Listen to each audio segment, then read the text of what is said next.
नमस्कार साथियों, आज अपन चर्चा करेंगे छायावाद में की कवयित्री महादेवी वर्मा के बारे में, जिनका महत्वपूर्ण योगदान रहा है छायावाद में, जिसे सजल गीतों की गायिका के नाम से भी जाना जाता है। वेदना और पीड़ा तो इनकी काव्य में भरी पड़ी है।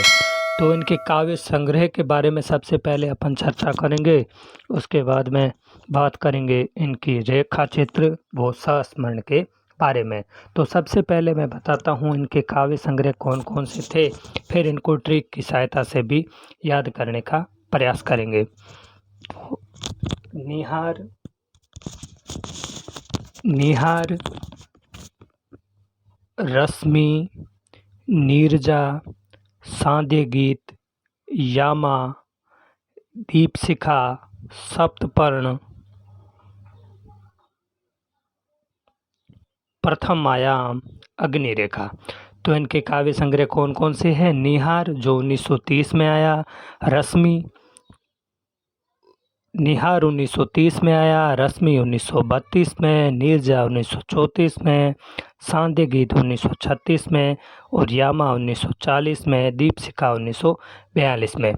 अन्य जो है सप्तपर्ण, प्रथम आयाम और अग्निरेखा, इनकी तिथि इतनी इम्पोर्टेंट नहीं है क्योंकि एग्ज़ाम में इतना नहीं पूछा जाता, इसीलिए इनको जैसे याद करेंगे 1930 से याद कर ले तो 2-2 वर्ष का गैप आ रहा है, फिर 32 आएगा, 34, 36 और ये चारों आ गए तो 36 से 4 को जोड़ लो तो कितने हो रहे हैं? 1940, जहाँ पे हो जाएगी 1940 में यामा। तो अब इनको क्रम से याद कर लिया है, अब ट्रिक की सहायता से याद कैसे करेंगे? तो ट्रिक की सहायता से याद करेंगे। निहारती है रश्मि, कौन निहारती है? निहारती है रश्मि नीरज को संध्या के समय।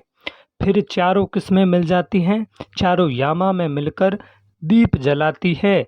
कब जलाती है? 7:01 पर। किससे जलाती है? अग्नि से। तो निहारती से हो गया निहार, और रश्मि से हो गया रश्मि, नीरज से हो गया नीरजा, संध्या के समय से हो गया संध्या गीत, और यामा चारों में मिल जाती है तो यामा से हो गया यामा, दीप जलाती से हो गया दीपशिखा, 7 से हो गया सप्तपर्ण और 1 से हो गया प्रथम आयाम। और उसके बाद में अंत में क्या है? किससे जलाती है? अग्नि से हो गया अग्निरेखा।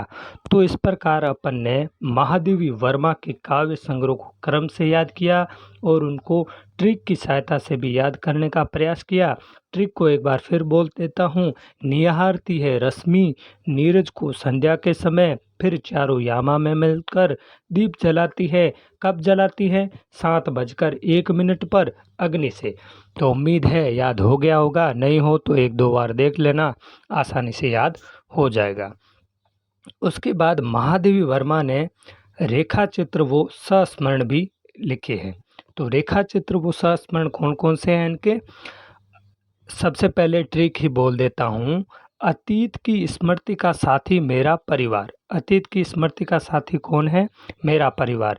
अतीत से हो गया अतीत के चलचित्र, स्मृति से हो गया स्मृति की रेखाएं, और पथ साथी से हो गया पथ के साथी, और मेरा परिवार से मेरा परिवार। तो ये है रेखा चित्र व संस्मरण, ये क्रम से बोले हैं। अतीत की स्मृति का साथी मेरा परिवार, तो अतीत के चलचित्र, स्मृति की रेखाएं, पथ के साथी, मेरा परिवार। तो इस प्रकार से महादेवी वर्मा के काव्य संग्रह और रेखा चित्र व संस्मरण को हमने पढ़ा। उम्मीद है कि याद हो गया होगा। धन्यवाद, आभार मित्रों। चैनल अच्छा लगे, कुछ फ़ायदा हो तो इसको सब्सक्राइब और लाइक ज़रूर करें।